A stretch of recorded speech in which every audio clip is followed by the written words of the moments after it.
Há cada vez mais gente a falar do poder da comunicação social. Esta semana, uma investigação jornalística levou António Vitorino à admissão. O caso não é inédito, mas relança a questão: onde começa e acaba o poder dos jornalistas? O trabalho jornalístico deveria ser limitado? As respostas amanhã no Jornal da Noite.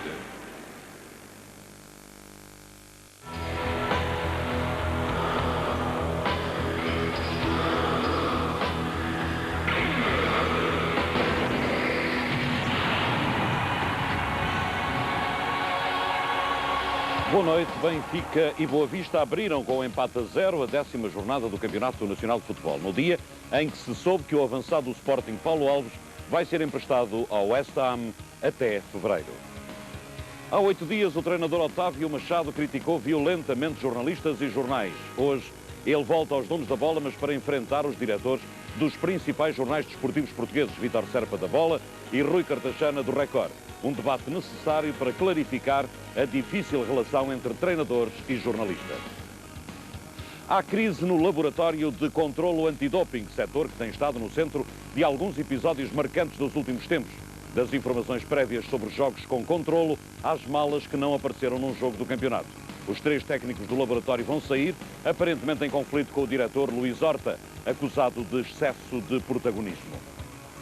E já esta época surgiu de novo, na discussão futebolística, o mais maldito nome do futebol português, Inocêncio Calabote, árbitro do célebre Benfica CUF, de um campeonato discutido golo a golo. O Porto foi campeão e Calabote foi irradiado. 40 anos depois, Inocêncio Calabote ainda convive com a imagem que em 1959 o marcou, a de um árbitro vendido ao Benfica.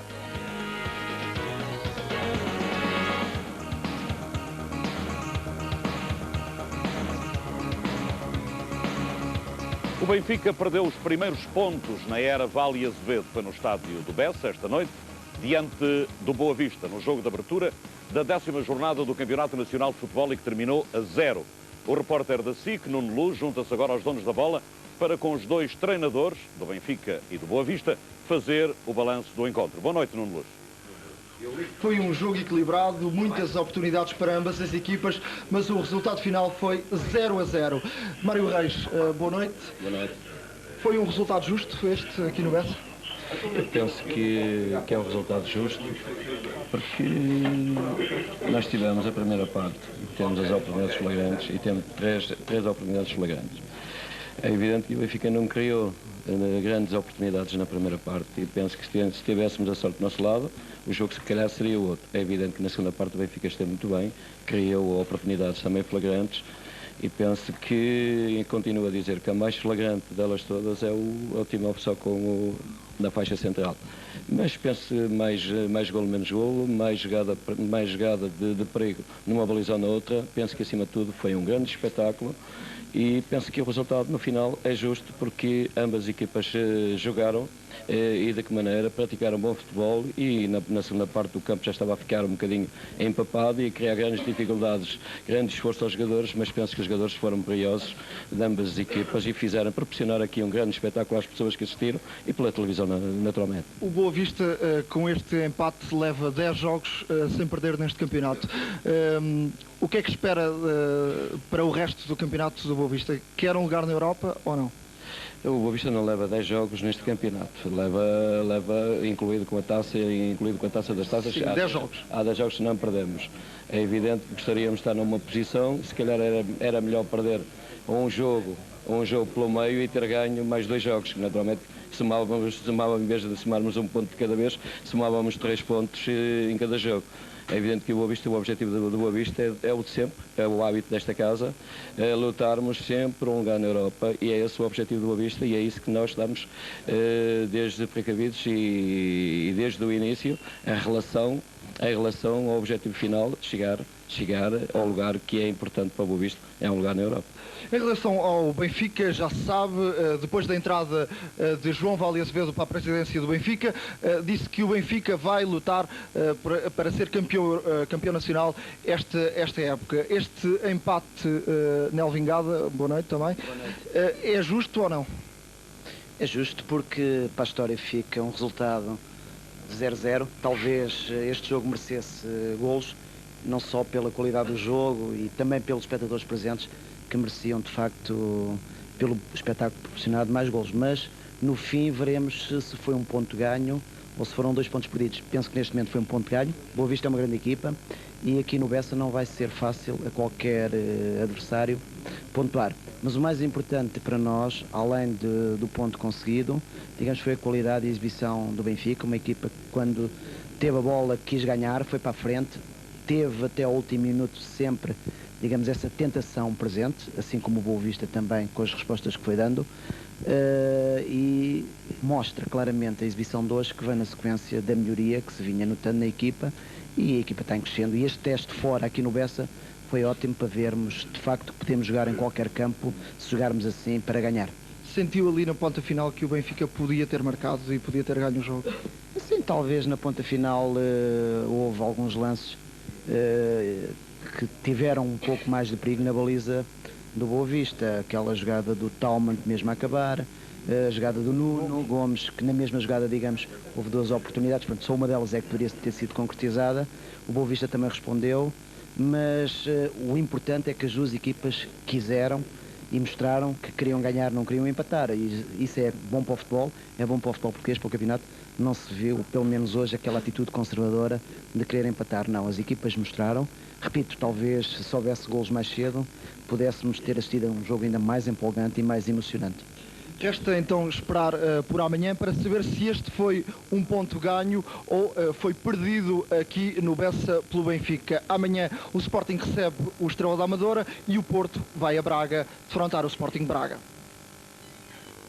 Ainda vamos voltar ao estádio do Bessa e vamos de novo estabelecer contacto com o repórter Nuno Luz, ainda no arrastamento do jogo Boa Vista-Benfica, que terminou a 0. Nelo Vingada sublinhou isso, melhoria do Benfica, e no plano futebolístico o Benfica tem jogado realmente melhor, tem marcado golos, não marcou esta noite, tem ganho jogos, empatou hoje no Bessa e tem tido, sobretudo, muito público no Estádio da Luz. A crise parece estar a ser empurrada para fora do campo e Saunas, o treinador encarnado, estará a ter nisso alguma responsabilidade. Há novos hábitos no futebol encarnado e, aparentemente, também novos conceitos de jogo. Com Saunas não há tempo para descanso, trabalho físico permanente, muitos treinos bidiários, com os jogadores obrigados a um esforço suplementar. Os resultados estão à vista. Agora os métodos impostos pelo novo treinador são de pressing, de correr o campo todo, e dos 90 minutos temos sempre um ritmo constante. É isso que ele tem tentado fazer e acho que com êxito, porque durante os jogos nota-se que a nossa equipa tem corrido bastante. Nós somos um pouco mais fortes agora, por causa do trabalho mais físico agora. Saunas quer o Benfica a jogar como o Real Madrid ou o Milan. Defesa em linha e saída rápida para o ataque. O jogo fica mais compacto, sem espaços para o adversário.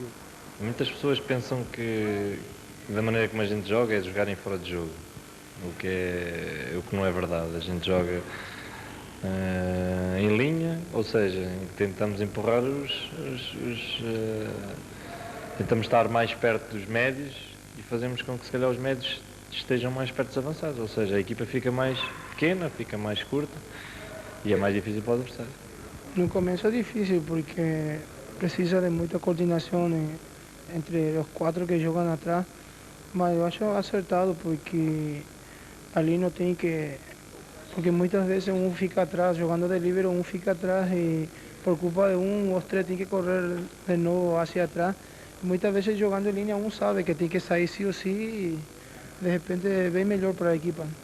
What we're looking for the players to do is to enable the team to be more compact, which allows the midfield players and the forwards to be better at pressing, better at getting the ball back. It's as simple as that. We're not setting out to play an offside trap. It's not that. It can be interpreted like that, but it's not that. It's to help the team stick together, to play as a group rather than be stretched. A participação de Saunas no treino é permanente. O treinador quer a equipa a jogar pelos flancos, chamar a si os adversários e criar espaços para o centro. Um bom centro é fatal.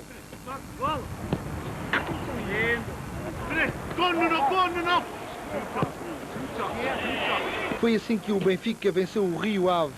3 centros, 3 golos.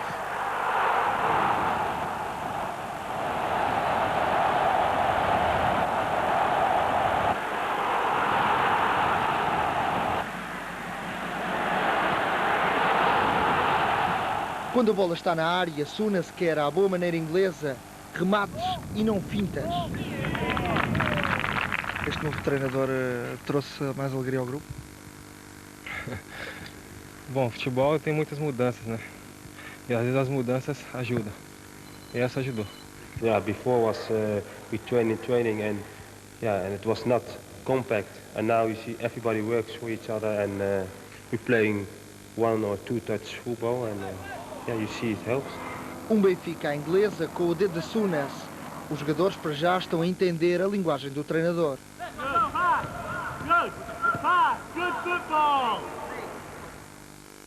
Os sinais do novo futebol do Benfica, gerido pelo técnico Sunas.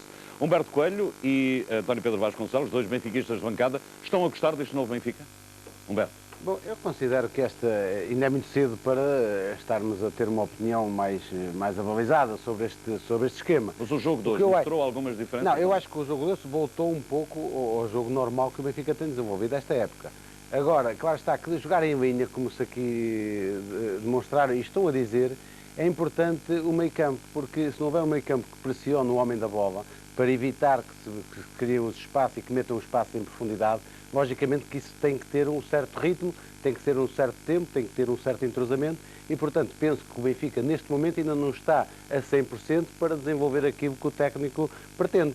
Agora, é também necessário que este sistema requer, de facto, uma grande concentração, um grande espírito e uma grande condição física, coisa que uma equipa, durante uma época, pode não ter um grande período. Portanto, é necessário, de facto, esperar mais algum tempo, esperar a adaptação dos jogadores a este esquema, porque jogar em 30 metros entre a defesa e a linha avançada requer, de facto, muita recuperação de bola. O 1 contra 1 é muito importante, portanto, os jogadores que estão em linha têm que recuperar rapidamente a posse da bola e aí requer muito esforço físico. Vamos ver até que ponto é que, de facto, a condição física dos jogadores vai prevalecer para, enfim, que o ano é grande, o campeonato é muito longo, há muitos jogos e, portanto, esperemos que os jogadores assimilem bem este método de trabalho e, ao mesmo tempo, também recuperem rapidamente entre os jogos para, assim, poder estar a 100%. António Pedro Vasconcelos. Bom, eu gostaria só de acrescentar 2 coisas ao que disse o Humberto.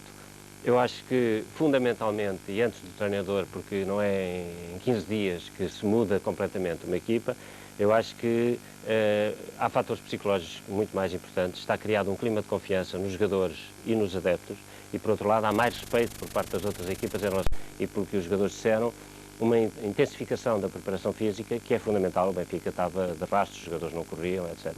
Mas em termos, digamos, táticos, etc., acho que é prematuro atribuir ao Saunas os êxitos, semi-êxitos, porque o Benfica empatou, mas a mudança, que eu penso que é mais do que tudo psicológica na equipa do Benfica. 2 benfiquistas ainda nas expectativas. Já sabe que esta noite Boa Vista e Benfica empataram a 0 no jogo de abertura da 10ª jornada do Campeonato Nacional, jogo realizado no Estádio do Bessa.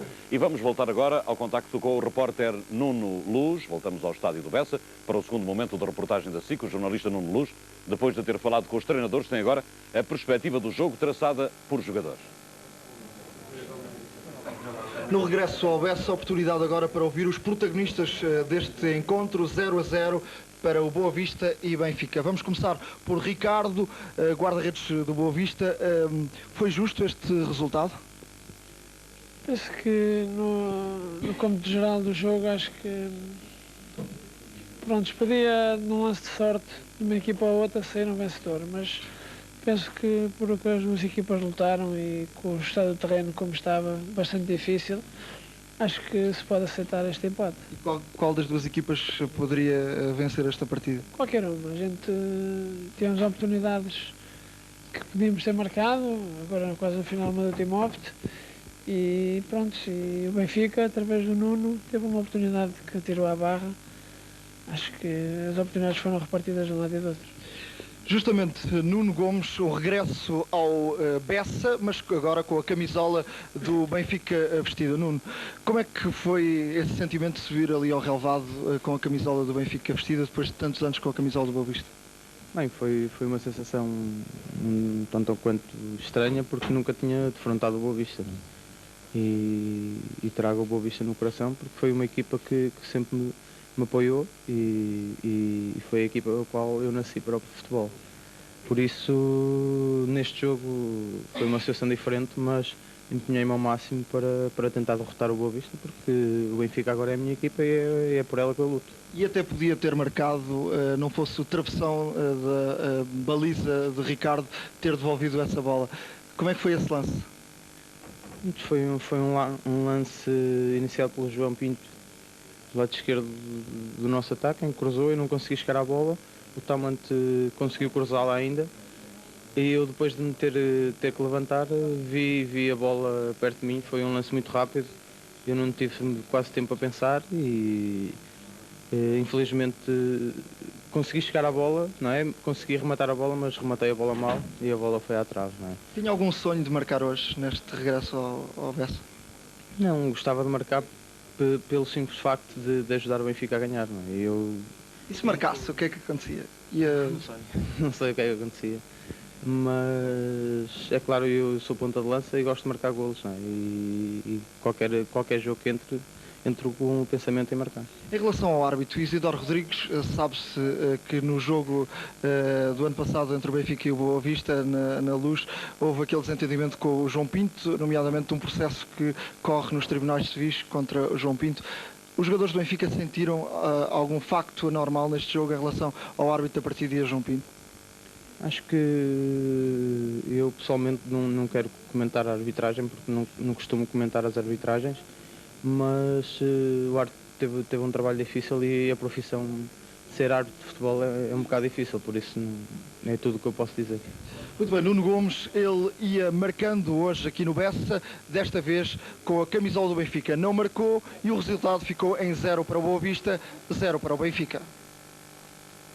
Reportagem de Nuno Luz depois do Boa Vista Benfica 0-0, primeiro jogo da 10ª jornada do Campeonato Nacional. Prossegue amanhã com o Sporting a jogar à tarde e o Futebol Clube do Porto à noite. E para fechar este capítulo e respondendo à chamada, Pedro Gomes.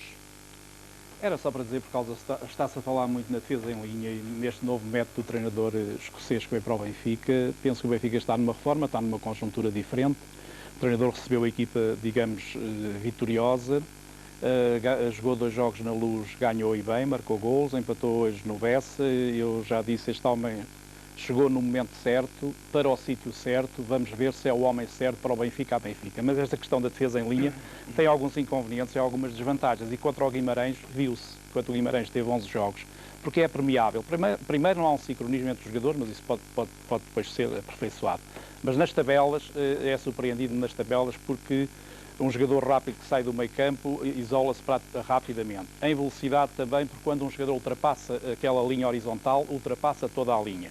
E, portanto, foi o que aconteceu contra o Guimarães. Hoje, contra o Boa Vista, não aconteceu porque o Boa Vista jogou só com 2 homens do meio campo. Porque o pressing do meio campo não tem nada a ver.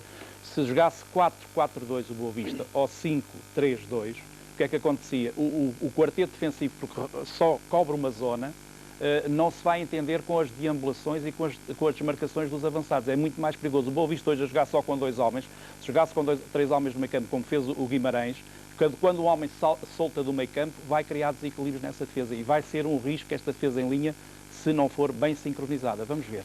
De técnico para técnico, Eurico Gomes. Olha, David, eu não queria falar da defesa do Benfica porque o grande problema do futebol português é falar muito das defesas. Penso que o problema está nos ataques e mais uma vez, hoje verifiquei que o Benfica, com um treinador novo, não trouxe novidades absolutamente nenhumas no ataque de uma equipa que tem que ser, tal como outras, do género padrão. Portanto, o Benfica, o Porto, o Sporting, que são equipas padrão para a implementação no futebol de ataque. E o que se tem criticado imenso aqui realmente é o futebol defensivo em Portugal. Estamos a discutir hoje o problema defensivo da defesa em linha do Benfica, que o Benfica já faz isso há muitos anos. Temos que analisar, na minha perspectiva, é a razão pela qual um treinador que não tem nada a perder nesta altura, que é o Sonas, que chega, e realmente não tem nada a perder. Portanto, o Benfica está numa situação difícil e verificamos que a conjuntura de movimentos ofensivos na equipa do Benfica não sofreu qualquer tipo de alteração. Ainda para mais hoje, agravada por pouca ousadia, na minha opinião, uma vez que, numa determinada altura, o Benfica tem que pensar sempre em ganhar o jogo, tem que querer sempre ganhar o jogo e substituiu ponta de lança por ponta de lança, quando, na minha opinião, deviam estar sempre 2 pontas de lança de raiz na estrutura da equipa do Benfica. Portanto, penso que é de avaliar sim, é que afinal de contas, a ousadia, porque uma vez nesta altura, David, não é necessário, não é possível fazermos uma leitura correta dos valores, quer físicos, quer técnicos, quer estratégicos, da implementação do sistema do Sonas ao Benfica, mas já podia dar para perceber, era se o Sonas trazia mais ousadia para o futebol português. E fica aqui traçada então uma perspectiva curta, embora tática, relativamente a este Benfica de Souness. Seguimos em frente nos donos da bola, alguns importantes contratos, e passamos para o outro lado da vida benfiquista. Dizia eu, alguns importantes contratos firmados na época de Manuel Damasio, o anterior presidente encarnado, têm vindo a ser conhecidos do grande público e agora conhece-se o conteúdo de outro, bem mais pequeno, mas estranho contrato. O contrato que liga o Benfica à empresa que gera a loja do clube. Um contrato inexplicável. Manuel Damasio assina um documento que impede o Benfica, em circunstância alguma, de rescindir contrato com a empresa que gera a loja do clube. Na cláusula número 10, pode ler-se que se a empresa que gera a loja do clube quiser rescindir contrato com o Benfica, pode fazê-lo em qualquer momento. E se tal acontecer, o Benfica ainda é obrigado a pagar 20 mil contos. Mais um contrato assinado por Manuel Damasio em proveito de terceiros e sempre a desfavor do Benfica. Mais uma história do passado recente do Benfica. E agora, em relação ao doping ou ao controle antidoping, há uma história que projeta uma imagem de crise no Laboratório Nacional Antidoping. 3 técnicos do laboratório vão, no fim do mês, deixar as funções que atualmente desenvolvem e regressar ao Instituto de Medicina Legal, de onde são, aliás, oriundos. Trata-se de uma saída que vai afetar gravemente a operacionalidade do laboratório e em causa parece estar a figura, o estilo e a atuação do diretor Luís Horta. O laboratório de análise de doping mergulhou em profunda crise. A breve prazo, aquela que foi uma das mais prestigiadas instituições da especialidade no mundo inteiro pode ser obrigada a paralisar. No centro de tão inesperada crise, o atual diretor do laboratório, Luís Horta, um médico pertencente aos quadros do Benfica, que se encontra na situação de licença sem vencimento. O inusitado protagonismo de Luís Horta e o seu desconhecimento sobre as regras de funcionamento de uma estrutura vital para a transparência da verdade desportiva em Portugal têm gerado incompatibilidades insanáveis. Assim que sabe que os doutores Mário João, Miguel Freitas e Jorge Barbosa, 3 técnicos especializados pertencentes aos quadros do Instituto de Medicina Legal, se preparam para abandonar o laboratório no final deste mês. E a culpa é de Luís Horta e Vasco Lince, presidente do INDESP. Isto porque o protocolo entre o Instituto de Medicina Legal, ao qual pertencem os técnicos, e o INDESP, continua por fazer. A nível internacional, o laboratório vai perder o registro no Comitê Olímpico Internacional. As amostras para a reacreditação chegaram a Portugal no dia 3 de outubro e os resultados terão de ser enviados até 13 de dezembro próximo, um prazo impossível de cumprir. Atualmente não existem garantias quanto aos prazos de divulgação dos resultados das análises aos atletas portugueses. O que se passa com Miroslav, guarda-redes do União de Leiria, é, tão só, um exemplo da incapacidade de resposta do laboratório dirigido por Luís Horta. Se nada for remediado no curtíssimo prazo, Portugal tornar-se-á num paraíso de doping. E por isso o doping ou o controle antidoping ou as duas coisas vão continuar na crista da atualidade desportiva.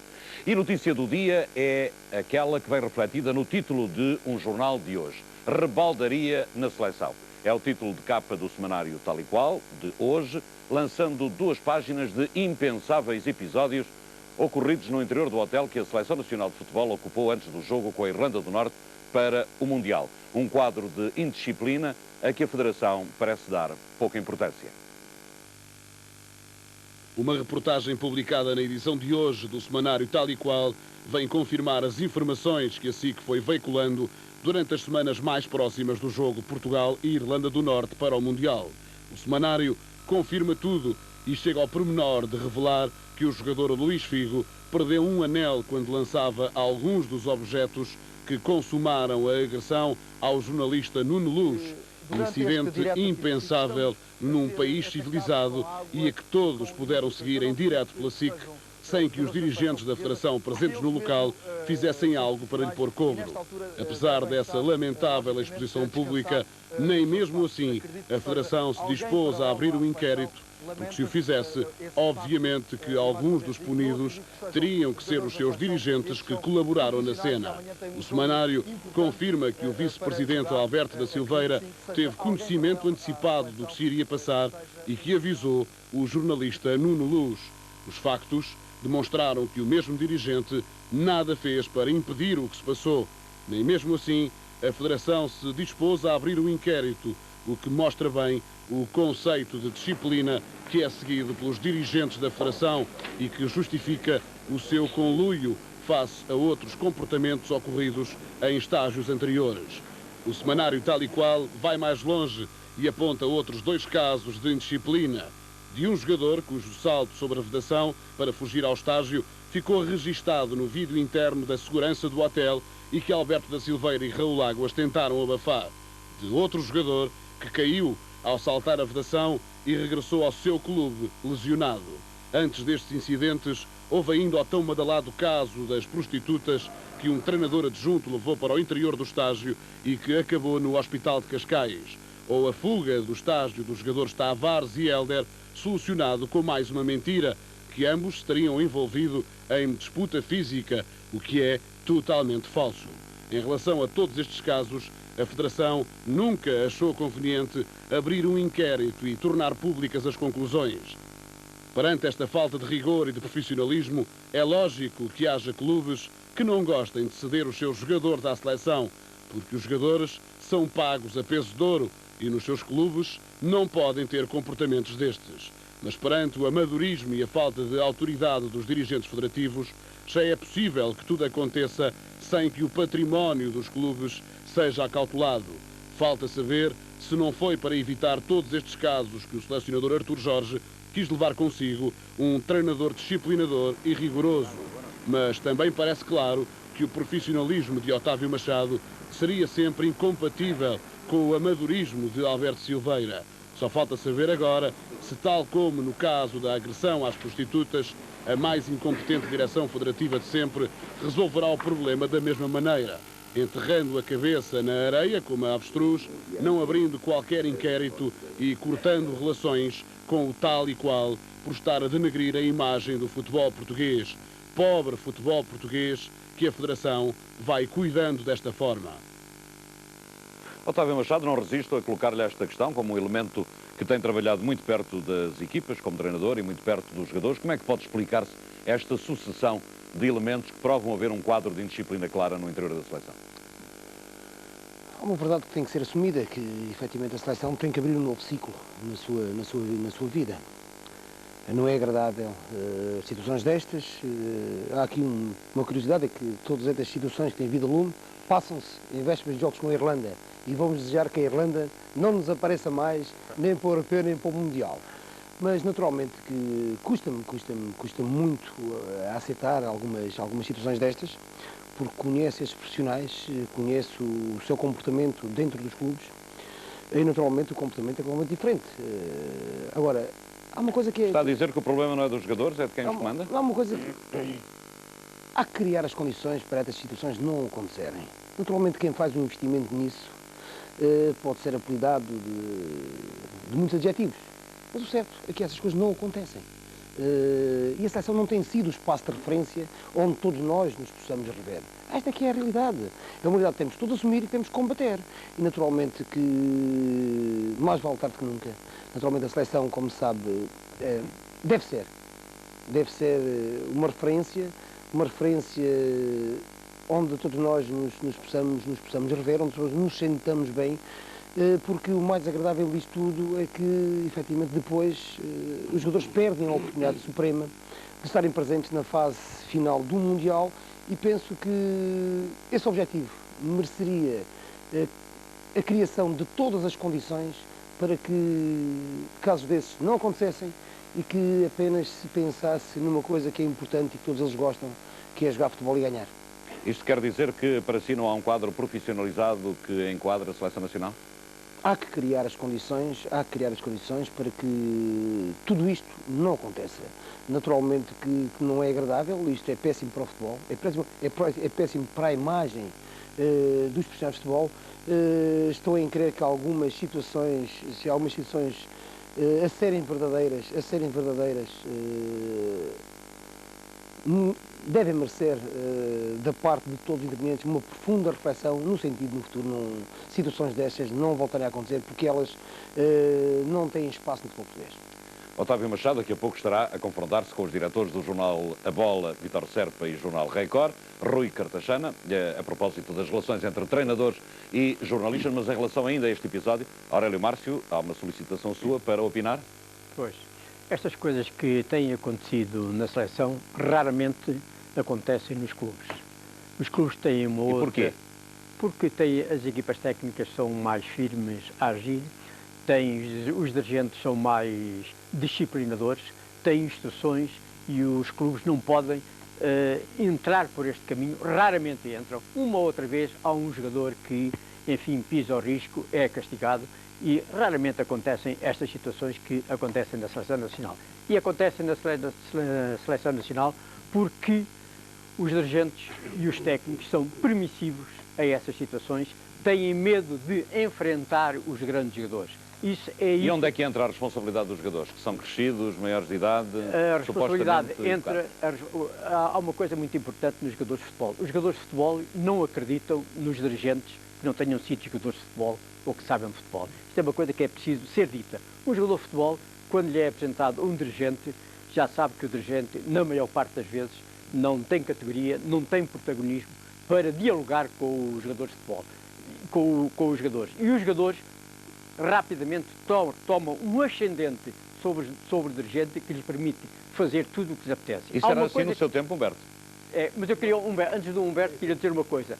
Vai ser nomeada uma nova equipa técnica. Eu penso que é a altura da Federação Portuguesa de Futebol, de uma vez por todas, romper com o passado, criar uma ruptura entre o presente que está a suceder e o passado, nomeando para a equipa técnica, quer dirigentes, quer selecionadores, de alto protagonismo, disciplinadores, mas homens do futebol, tanto os dirigentes como os selecionadores e a equipa técnica, porque isto não acontece com uma nova equipa técnica, feita de jogadores, de antigos jogadores, de homens competentes. Isto merece um debate aprofundado, mas não hoje. Dr. Eduardo Barroso, já volto ao Alberto Coelho. Eu só fazia uma pergunta um bocado ingênua. Este Silveira, este Sr. Silveira, é o mesmo Silveira que apareceu quando o Sapinto fez aquela situação um bocado intempestiva. É o mesmo Silveira que apareceu a dizer que o Sapinto devia ser irradiado e que devia ser punido. É o mesmo Silveira que viu estas coisas e que passou o dia todo hoje a dizer que nada se passou. Eu só fico surpreendido. É que se é a mesma pessoa, de facto, como diz aqui o Sr. Aurélio Márcio, para fazer a remodelação do futebol nacional e para fazer a remodelação da seleção, isto passa, sobretudo, pela saída desses senhores que estão à frente da Federação. Não é só a saída do Sr. Artur Jorge. Já foi positivo a saída do Sr. Artur Jorge. Agora, vamos fazer a saída desses senhores e vamos fazer isto de novo e então vamos todos estar com a seleção, porque se é a mesma pessoa eu estou surpreendido. Opiniões rápidas, porque não temos muito tempo para este debate. Humberto Coelho, no seu tempo era assim? Bom, eu acho que é importante salientar que em Portugal há muito tempo que existe uma pequena quantidade de jogadores a selecionar. Portanto, a partir daí, logicamente que os jogadores selecionáveis são sempre os meninos queridos e aqueles que de facto têm um estatuto que podem se permitir a diversas coisas. Em relação também hoje em dia, e em relação ao meu tempo, é que a imprensa, a comunicação social é muito maior. Portanto, os jornais são mais, as televisões são mais, as incidências são muito mais reportadas todos os dias em termos de grande impacto e, logicamente, que os intervenientes têm que ter maior responsabilidade porque, logicamente, que estas cenas que nós vimos, isso são verdade e, de facto, há factos que comprovam isso, logicamente que têm muito mais impacto na opinião pública. Portanto, há que ter um certo cuidado, há que os jogadores também, porque, de facto, nós temos um lote muito pequeno de jogadores selecionáveis e não temos um espaço muito grande de manobra, os selecionadores não têm e, logicamente, que não vamos pôr a culpa nos selecionadores ou nos responsáveis, porque nós temos um lote de jogadores que, se A, B ou C não é convocado, logicamente todos nós, público, estamos a chamar a atenção, mas porquê é que ele não é convocado? Portanto, todos nós criticamos. Portanto, vamos lá ver se nós fazemos o equilíbrio e se chamamos a atenção, e como o Otávio diz, chamar à responsabilidade das pessoas para que haja um maior carinho com a seleção e uma maior atenção. Porque os jornais hoje em dia estão em cima, as coisas sabem-se muito mais depressa e passam para o público de uma maneira muito maior que se passava antigamente. António Taveira e depois Alfredo Farinha. Bom, eu também segundo um pouco a opinião do Humberto, porque me parece que no plano profissional não pode ser aceitável se estas atitudes correspondem na íntegra ao que estava escrito no jornal. De facto, isso não é aceitável minimamente e, portanto, há que estruturar a seleção nacional de maneira que estas coisas não aconteçam. Porque, de facto, a questão crítica para mim é a diferença de comportamento dos mesmos profissionais nos seus clubes e fora dos seus clubes. E como, digamos, isso só se verifica na seleção, de facto, temos que aceitar que havia, efetivamente, uma falência do modo como aquela equipa era gerida e do modo como aquela equipa era organizada. Isso é prova evidente de que essa gestão daqueles profissionais não era bem feita e, portanto, a responsabilidade é deles, obviamente, porque não se terão comportado da maneira como deviam, mas é também de uma estrutura que devia ser conducente a que esse comportamento fosse o normal. E não é, pelos vistos. Alfredo Farinha, é uma estrutura que ou não viu, ou não soube, ou não quis saber, ou endossou responsabilidades para outro. Olha, tudo isto, mas em primeiro lugar eu quero dizer que não há nada de novo debaixo do sol. Acompanhei equipas nacionais e companhias de clube por todo o mundo e vi acontecer isto com equipas nacionais e com equipas de clube. Só que neste caso presente, o que me parece é que a Federação Portuguesa de Futebol está desabituada de mandar, de se fazer respeitar, de se fazer considerar, porque toda a gente humilha, toda a gente faz pouco da Federação, entidades oficiais e não oficiais. E então perdeu-se realmente esse sentido da autoridade, esse sentido da dignidade e quando o Dr. Barroso chama a atenção para o Vice-Presidente da Federação, responsável efetivamente pela disciplina, tem toda a razão. Eu tenho que culpar diretamente o Presidente e o Vice-Presidente da Federação pelo facto de terem acontecido coisas dessas. E também o Artur Jorge. Tenho realmente muito respeito pela carreira do Artur Jorge, mas então ele é o selecionador e sabe ou não sabe dessas coisas. Se não sabe, devia saber. E se souber, tem que dizer à Federação, estes homens têm que ser castigados. Eu lembro que uma vez no Brasil, determinados jogadores, não vou aqui dizer os nomes, mas 2 jogadores chegaram a casa ao hotel às 5 da manhã. O selecionador era o meu amigo pessoal, de quem eu gostava tanto como um irmão, o Fernando Vaz. E eu disse-lhe, olha, Fernando, ou mandas estes homens já para Lisboa, ou eu conto tudo o que se passa. Não sou polícia, mas estou aqui às 5 da manhã e vejo-os entrar, sou jornalista, e há uma maneira de eu não fazer isso. É realmente mandar. Não os mandou e estivemos de relações cortadas durante 5 ou 6 anos.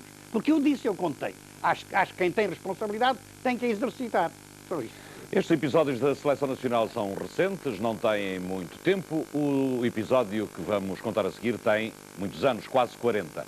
Recuamos até 1959, à altura da última jornada do Campeonato Nacional da Primeira Divisão. 2 candidatos ao título chegavam a essa última jornada em condições de vencer a prova. Futebol Clube do Porto, com o último jogo em Torres Vedras, e Benfica, com o último jogo na Luz com a CUF. O Futebol Clube do Porto venceu por 3-0, o Benfica goleou por 7-1. O Futebol Clube do Porto foi campeão por 1 golo. O Benfica contentou-se com o segundo lugar e o árbitro do jogo da Luz veio a ser irradiado. Foi há quase 40 anos que Inocêncio Calabote se tornou no símbolo da corrupção da arbitragem. Afinal, depois dele surgiram mais árbitros a cometer o mesmo crime, mas com uma diferença. Calabote vive em condições modestas, muito longe de exteriorizar qualquer sinal de riqueza. Já alguém comparou a sua vida com a de Francisco Silva ou de José Guimarães? Tudo aconteceu em 1959. Benfica e Porto tinham empatado os 2 jogos e o Porto tinha uma vantagem de 4 golos. O Benfica precisava, portanto, de marcar muitos golos. O jogo começou com um grande atraso para dar tempo a que, na Luz, se soubesse o resultado que o Porto iria conseguir em Torres Vedras. Aqui, uma particularidade. O venezuelano José Valdivieso esteve toda a semana em Torres Vedras a dar a tática para não deixar o Porto passar. Na Luz, tudo de feição para o Benfica. Cada remate que ia à baliza era golo. E quando o Benfica não rematava, havia os penaltis. Inocêncio Calabote começou o jogo 4 minutos depois da hora e assinalou 3 penaltis a favor dos encarnados. Assim, o Benfica chegou facilmente aos 5 golos. O título estava mesmo à mão. Só que o treinador visitante fez uma substituição que tirou o título ao Benfica. Mandou sair o guarda-redes Gama, que sofreu os 5 golos, e fez entrar o suplente José Maria. Com outro guarda-redes, as facilidades do Benfica desapareceram e, com mais de meia hora para jogar, não chegou além dos 7-1. Entretanto, em Torres Vedras, o jogo começara mais cedo E mais cedo acabou. O Porto não teve ajudas e não foi além de 3-0. No fim do jogo, os futebolistas ficaram sentados no campo pelado à espera que o jogo na Luz acabasse e sempre temendo que o Benfica marcasse mais um golo. Tudo por culpa de Calabote. Começou o jogo da Luz mais tarde. Nessa altura não havia substituições, pelo que era a primeira vez que um jogo tinha um prolongamento tão longo. Foi um escândalo e Inocêncio Calabote foi irradiado da arbitragem. A razão oficial ter dito que no seu relógio o jogo começara às 3 da tarde. Nos relógios de toda a gente, o jogo começara às 3 horas e 7 minutos. Foi o segundo caso de irradiação. O primeiro tinha sido Viriato Maximiliano. O terceiro, Francisco Silva. Não se provou que Calabote tivesse recebido um tostão do Benfica. O guarda-redes Gama não sofreu qualquer punição. Ninguém explicou porque é que foi substituído a meio do jogo. Na altura, não havia substituições, a não ser por lesão. Gama foi substituído e não estava lesionado. E vamos saber daqui a pouco como vive hoje Inocêncio Calabote e como convive com a imagem fortemente marcada que arrasta consigo há 40 anos, mas temos o privilégio de, nesta bancada, ter precisamente os dois jornalistas que acompanharam para o jornal A Bola esses dois jogos decisivos. Aurélio Márcio, você, se bem me recordo, estava em Torres Vedras e acompanhou o jogo Torriense Futebol Clube do Porto, um jogo sem sombra de pecado. Sem sombra de pecado. Soubemos na altura que o jogo do Benfica começara minutos depois, e tenho uma história definitiva do Calabote para explicar no fim. O Porto ganhou naturalmente por 3-0, tinham sobretudo uma grande linha de ataque, ganhou por 3-0 e no final do jogo, na verdade, os jogadores do Porto sentaram-se no chão à espera que acabasse o jogo do Benfica, entre a esperança e a incerteza se seriam ou não campeões. Depois disso, o Inocêncio Calabote foi irradiado.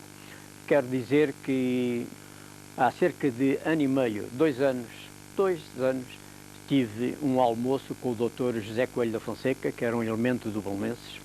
Foi um aluno brilhante, um dos alunos mais brilhantes dos pupilos do Exército, onde eu também estive. Ficámos amigos, muito embora a diferença de idade fosse muito grande. Ele arranjou-me até, quando eu acabei os meus cursos, o primeiro emprego. E nesse almoço, realizado no restaurante do Belenenses, com a presença e a testemunha do Dr. Oliveira Nascimento, também aluno de pupilos, e muito amigo de Coelho da Fonseca, o Dr. Coelho da Fonseca explicou, sem que nós lhe perguntássemos, porque é que o Inocêncio Calabote tinha sido irradiado. E porquê? Vou contar. No final, na segunda ou terça-feira, o Dr. Coelho da Fonseca, presidente da Comissão Central de Árbitros, convocou Inocêncio Calabote e, quando ele chegou, perguntou-lhe: porque é que você começou o jogo 7 minutos mais tarde? Mas, senhor Presidente, eu não comecei o jogo 7 minutos mais tarde, comecei à hora. Muito obrigado, pode-se ir embora. E foi irradiado? Foi irradiado. Alfredo Farinha, você esteve no Estádio da Luz assistindo a esse Benfica, que foi um jogo com sombra de pecado, ou com pecado mesmo? Não, a minha opinião não. Por muito que isto possa surpreender as pessoas, eu já disse aqui perante estas câmaras que esse homem tem carregado na sua vida uma cruz que não merecia. Foi o ferrete de um homem que se vendeu. E eu não creio que seja verdade. Porque já disse aqui uma vez que nas minhas férias seguintes, fui a Évora de propósito à procura de elementos que me permitissem acusá-lo. Queria realmente acusá-lo se toda a gente dizia que o homem tinha. O homem nunca teve telefone, o homem nunca teve automóvel, o homem nunca teve nenhum sinal exterior de riqueza. Mas eu só quero dizer, ele começou efetivamente a coisa mais tarde do que nos outros sítios. Só que o relógio que marca é o dele. Ele ia para a entrada, ele tinha o relógio nas 15 horas. Eu não vejo este homem desde que ele fez o jogo. Só o vi 2 vezes. Uma vez no campo e agora ali um bocadinho para a televisão. Portanto, não tenho nenhumas relações com esse homem. Agora, ele pôs o relógio para as 3 horas. Ia à boca do túnel e apitava. E o Benfica não vinha. O que é que ele havia de fazer? Mandava a PIDE lá abaixo buscá-los, venham para cima. E voltava a insistir, e era a mesma coisa. E chamavam os diretores do Benfica, e era a mesma coisa. O que é que ele havia de fazer? Começou 7 ou 8 minutos mais tarde. Mas poderia ter dito depois que o jogo tinha começado às 15h07. Eu acho que os árbitros nessa altura eram muito senhores do seu nariz. O meu árbitro o meu relógio é que manda. E no meu relógio eram 3 horas. Isto não era só do senhor Inocêncio Calabote, era de todos os outros. Quanto quanto à irradiação dele, desculpe, meu querido Aurélio Márcio, mas não foi tão simples como isso. Até porque consta-me que ele tem, aliás, isto tudo parte do Gameiro Pereira, não é de mais ninguém. O Gameiro Pereira, que os senhores, a maior parte dos senhores não conheceram, era o presidente da, como é que chama, com o conselho, presidente da Comissão Central de Árbitros. E tinha com ele uma larga pendência. Tinha com ele uma pendência de há muitos anos, de há muito tempo, não é? Portanto, isso aí há pelo meio questões pessoais que eu não domino bem, nunca meti abertamente nisso, mas em minha opinião esse homem foi mal castigado, foi injustamente punido, todos nós, os nobres do futebol português, o castigamos e o lançámos às feras e este homem vai para o outro lado qualquer dia, como nós iremos todos, mas deve partir com uma grande mágoa, porque eu não o conheço, repito, nunca mais falei com ele, mas eu no lugar dele nunca mais teria sentido um minuto de alegria na vida e não sei o que é que se passa com ele. Nos extremos da bancada um portista, um sportinguista e seguramente como portistas e como sportinguistas foram também carregando, noutra perspectiva, com este nome, Inocêncio Calabote, para agitarem dentro dos benfiquistas e têm-no feito ao longo destes anos. António Taveira, acha que houve mesmo uma compra do árbitro ou uma venda do árbitro? Eu tenho um bocado de dificuldade, eu tinha 5 anos de idade e, portanto, nessa ocasião, o meu critério de avaliação... A história dos clubes e do futebol é absorvida quase com o leite materno. Não é? Eu já lá vou. E obviamente que, digamos, não tenho capacidade pessoal para ajuizar a situação, tenho capacidade para ajuizar no ambiente cultural desportivo onde cresci, que era o ambiente do Futebol Clube Porto, naturalmente, com o Inocêncio Calabote é um prescrito, que tentou tirar um campeonato ao Futebol Clube Porto, como na ocasião eles eram muito poucos. Isto para mim realmente teve alguma importância da minha formação pessoal, manifestamente. Agora, de facto, digamos, a peça que a SIC apresentou é igual a outros relatos noutros órgãos de comunicação, desportivos nomeadamente, que eu já ouvi. Já vamos ouvir a Inocêncio Calabote. E, portanto, naturalmente, eu tenho dificuldade em acreditar que haja tantas coincidências, todas a ocorrer ao mesmo tempo da mesma maneira. Não é que elas não possam ocorrer probabilisticamente, mas não é frequente.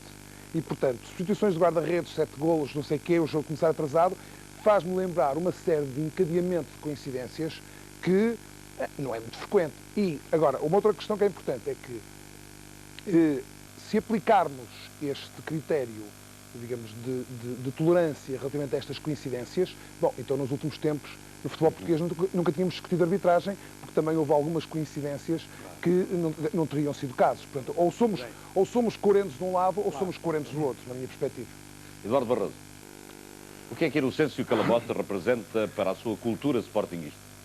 Não, eu de facto estou como o António Taveira, eu cresci a ouvir dizer, não é porque sou um homem interessado por futebol desde pequenino, e como disse aqui o Sr. Alfredo Farinha, eu ouvia dizer que o Inocêncio Calabote era o paradigma da corrupção e que era o paradigma, portanto, acho que a ser injusto isto é muito complicado. Não tenho mais nada a dizer, for-me referido pela minha cultura, a cultura futebolística que eu fui absorvendo quando era criança, de que passou-se no Estádio da Luz uma coisa terrível, que foi prolongar-se um jogo para ver se o Benfica ganhava ao Porto. Eu só penso é que isto hoje era pensável se isso pudesse passar hoje. Eu acho que isto... Só uma parte que pode ser. Portanto, Já vou ao Rui Cartachana, que não tenho a ouvir e o Vitor Serpa pode fazer também, mas eu não queria prolongar demasiado este como diz aqui o Sr. Alfredo Farinha, pois, se é injusto, é tanto mais injusto quando pessoas tão crianças como eu, fomos educados a pensar que ele era de facto... Eu fartei-me de insultar árbitros em Alvalade, chamando-lhes Calabote. Não é? Exatamente. Depois mudei para Malato por razões pessoais, não é? Mas durante muito tempo chamava-lhes Calabote. Portanto, Calabote era um insulto terrível e tal. Coitado do Calabote, se calhar não teve culpa nenhuma. Não sei. António Pedro Vasconcelos. Sim, Alfredo Farinha. Desculpa. Só dizer uma coisa. Não, é que o que me parece, sobretudo, é que tudo indica que, de facto, o homem está inocente. Porque se ele realmente se deixou corromper, o mínimo que se pode dizer é que ele foi duplamente incompetente. Primeiro, por estar na miséria, portanto, vendeu-se por pouco. Em segundo lugar, levava o trabalho até ao fim, não teria sido difícil, já que marcou 3 penaltis, arranjar mais um penalti para o Benfica. Além disso, a substituição do guarda-redes, ao que parece, foi em desfavor do Benfica.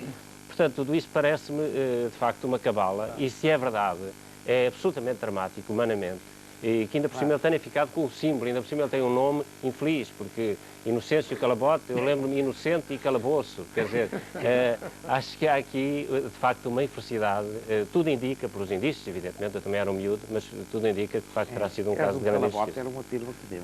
É só para um esclarecimento. O guarda-redes Gama sai porque o João Aranha, que estava atrás dele, vê que o guarda-redes está tão perturbado com os golos que sofre, que o manda sair e manda entrar o José Maria, que fez uma das melhores exibições da sua vida. É uma pessoa que eu conheço desde garoto, e na outra estive com ele, anteontem. Esta é a primeira observação. A segunda é que, provavelmente, o Calabote não sabia ainda nesse tempo que se desse a sua palavra de honra, ninguém o demitia. David, só para dizer uma coisinha, dá a impressão que o Inocêncio Calabote estava na baliza, não é? Vítor Serpa, comparando esses tempos aos de hoje, há elementos tão graves, ou presumivelmente tão graves, como aquele episódio que envolveu o Inocêncio Calabote? Eu penso, de uma maneira geral, que o futebol hoje é todo ele muito mais profissional. Penso também que é todo muito mais mediatizado e penso que se torna bastante mais difícil, por exemplo, nos tempos de hoje, ocorrer algo de parecido. Por exemplo, eu penso que todos os jornais e televisões e, naturalmente, as rádios levariam até ao fim inquéritos e procurariam prolongar por mais tempo possível, tentar saber e tentar perceber por que razão o jogo tinha começado, pelo menos, com 7 minutos de atraso. Agora, o Porto Sporting começou com 7 minutos de atraso. Este último Porto Sporting com 7 minutos de atraso. Sim, mas, quer dizer, não é um jogo... Não há jogos em paralelo, não havia jogos em paralelo. Exato, estamos perante um jogo que decide definitivamente um campeonato. E é evidentemente que penso que situações dessas são difíceis, naturalmente, de se repetir hoje. Rui Cartachana, é a sua opinião? A minha opinião sobre isto, há bocado fez uma observação qualquer a um discurso que estava a ser feito ali daquele lado. Pois, eu penso que, de facto, o Inocêncio Calabote é vítima, precisou-se de mitificar a corrupção. E o episódio que ele interpretou serviu para isso. Porque hoje passam-se, se fôssemos a irradiar hoje, a pena de irradiação foi varrida dos regulamentos portugueses, como sabe. Não há. Hoje não há irradiação, ao contrário que muita gente julga. Não há irradiação. Mas se fôssemos a irradiar árbitros por pecados destes, se calhar não havia a comissão da Liga não tinha árbitros para nomear todas as semanas. Metade deles estavam irradiados. Inocêncio Calabote está assim nesta posição difícil de eventualmente precisar de ser inocentado ou eventualmente a ser alvo de alguma tentativa de branqueamento. O nome de Inocêncio Calabote, ainda hoje, como se sabe, é a referência clara nas conversas sobre futebol, quando se fala de árbitros e de arbitragens, de jogos e campeonatos decididos não por golos, mas por apita delas.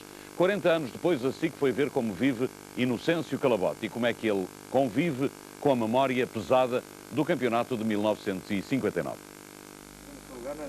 Inocêncio Calabote continua preso ao célebre Benfica CUF, uma partida que o tempo tornou interminável e que os puristas de hoje temem considerar o paradigma da corrupção do futebol em Portugal.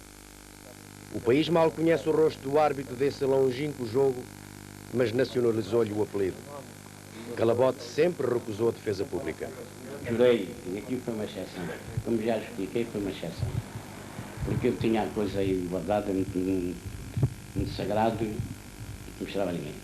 Isto respeitando a bola. E o resto é na boca do povo. Não há ninguém que não me conhece.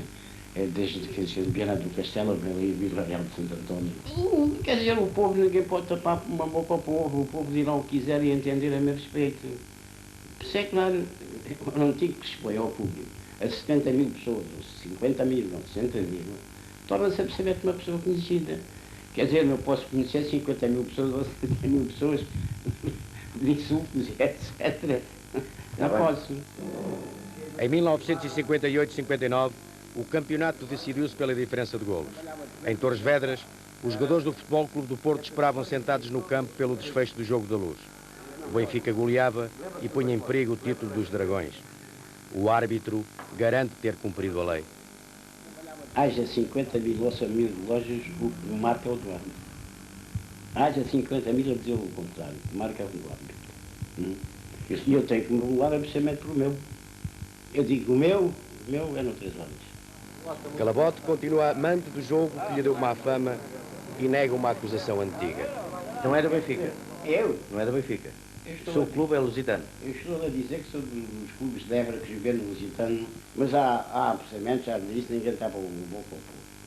Quer dizer, a ver, às vezes quanto é que o Benfica pagou e etc. coisas assim. E às vezes, olha, tenho um armazém de insultos, ninguém os quer, dados e comprados também não os compram. E tenho um armazém de insultos. Cansado de tanto falatório, faz um pedido. Deixa-me lá descansado aqui, estou aqui sozinho, ver a bola, mas está-me deixa dormir. Calabote fez uma exposição ao Ministro da Tutela, mas a Comissão Central de Árbitros considerou o gesto despropositado. Esta comissão não descortina na exposição acima referida matéria que possa constituir base para a revisão. Até porque, além do mais, a alusão ao facto do Sr. Calabote não haver sido subornado é despropositada e infeliz, porquanto, do respectivo processo, nada consta a tal respeito. Mas a memória não se apaga, resiste. Para desconforto de um homem que carrega há 4 décadas a mais pesada cruz do futebol português. Inocêncio Calabote, 40 anos depois, um trabalho do jornalista Manuel António Ferreira. E a verdade é que 40 anos depois continua a falar-se de árbitros e de arbitragens, continua a criticar-se árbitros e arbitragens e continuam a ser feitas acusações aos árbitros e às arbitragens. Da última jornada do campeonato sobrevivem memórias, aliás, críticas do árbitro que dirigiu o clássico Porto Sporting, que foi um jogo polemizado a 2 cores, queixando-se o Futebol Clube do Porto de um penalti que não existiu e que deu o primeiro gol ao Sporting, e único do Sporting, e o Sporting de 2 expulsões que, em sua opinião, foram injustificadas. O Futebol Clube do Porto Sporting da 9ª jornada fica para a história do campeonato por razões óbvias. Tratou-se do pior clássico dos últimos anos. Foi mal jogado e servido por um árbitro de que todos se queixam. Porto e Sporting não perdoam a Paulo Batista alguns alegados erros que poderão ter influenciado o resultado. O primeiro a queixar-se foi o Porto, que considera injusta a atitude de Paulo Batista no penalti marcado. Segundo os azuis e brancos, Aloísio não fez qualquer falta. O central do Porto tocou apenas na bola e foi Quimberto quem acabou por chocar com Aloísio. Do lado do Sporting, a versão é diferente. Aloísio provoca o contacto com Quimberto, daí que o penalti não ofereça dúvidas. Paulo Batista também foi desta opinião. Os portistas não gostaram. Os leões ficaram encantados com a marcação da grande penalidade, mas tristes por Aloísio não ver o cartão vermelho. É que o brasileiro já tinha um cartão amarelo. Com esta decisão, Paulo Batista agradou aos portistas e desagradou aos homens do Sporting, que se viram reduzidos bem cedo a 9 unidades devido à expulsão por acumulação de amarelos de Marco Aurélio e, alguns minutos depois, Pedro Barbosa.